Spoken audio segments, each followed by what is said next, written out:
আজকের সংবাদ শিরোনামে আপনাদেরকে স্বাগত জানাচ্ছি।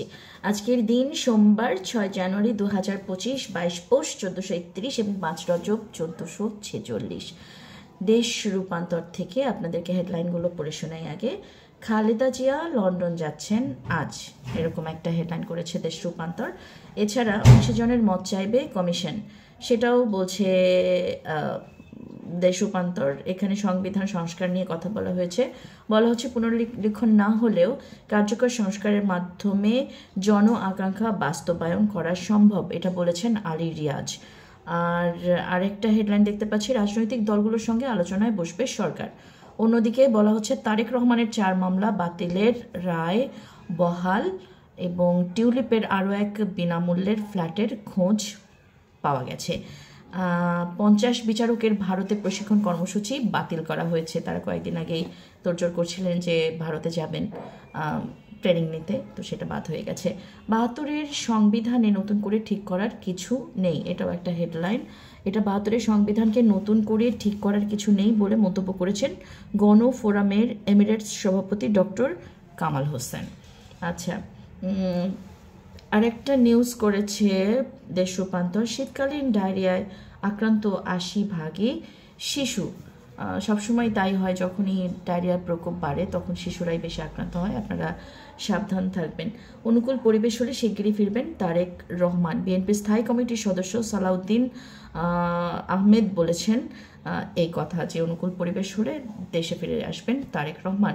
আর দুদকের আপত্তির পরও শরীফুল পাচ্ছেন দায়িত্ব। দুর্নীতি দমন কমিশনের নিষেধাজ্ঞা আর গণ অভ্যুত্থানে নেতৃত্ব দেয়া ছাত্র সমন্বয়কদের আপত্তির পরও পদোন্নতি ও 3টি গুরুত্বপূর্ণ বিভাগের দায়িত্ব পাচ্ছেন বেসামরিক বিমান চলাচল কর্তৃপক্ষের প্রকৌশলী শরীফুল ইসলাম। তো মোটামুটি এই ছিল দেশ রূপান্তরের হেডলাইন্স। কালের কণ্ঠ আজ হেডলাইন করেছে খালেদা জিয়া লন্ডন সফর নিয়ে জনমনে কৌতূহল। সবাইকে ঐক্যবদ্ধ হয়ে গণতন্ত্রের পক্ষে কাজ করতে হবে, নেতৃস্থানীয়দের বলেছেন খালেদা জিয়া।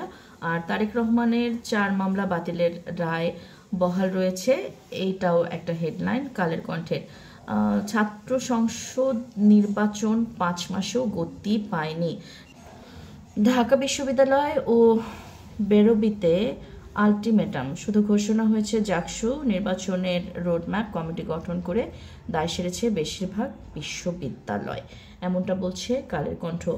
আর ভুল বীজে কৃষকের সর্বনাশ, এটাও কালের কণ্ঠের একটা হেডলাইন। এখানে বলা হচ্ছে যে কুমিল্লায় বন্যা কবলিত এলাকায় ধানের ফলনে ধস, বিআর 22-এর স্থলে বিআর 75 বীজে ফলন কমার অভিযোগ।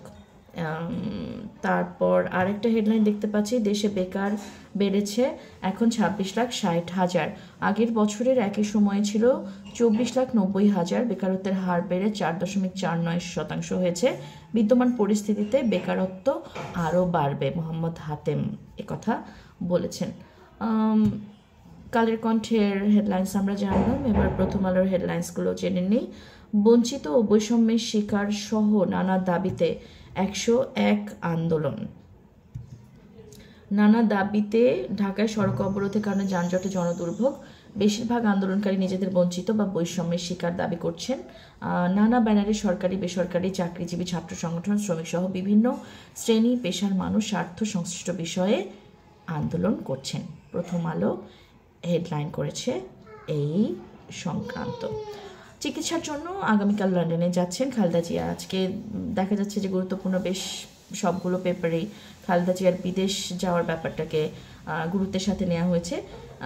প্রথম আলো বলছে বিএনপি চেয়ারপারসন লন্ডন যাওয়ার সব প্রস্তুতি সম্পন্ন। গতরাতে দলীয় স্থায়ী কমিটির সদস্যরা তার সঙ্গে গুলশানের বাসায় দেখা করেন। চট্টগ্রাম আদালতের 1911 মামলার নথি গায়েব, থানায় জিডি। কৃষককে মাঠে ফেরাবে কে, এমন একটা হেডলাইন দেখা যাচ্ছে প্রথম আলোর। আরেকটা হচ্ছে অটোরিকশা চালকেরাও আন্দোলনে আছে। আর আরেকটা, এবার লন্ডনে টিউলিপের বোনকে দেয়া বিনামূল্যের ফ্ল্যাটের সন্ধান পাওয়া গেছে। তো এই ছিল আজকে মোটামুটি গুরুত্বপূর্ণ নিউজ পেপারগুলোতে যেসব হেডলাইন্স ছিল সেগুলো। ভালো থাকুন।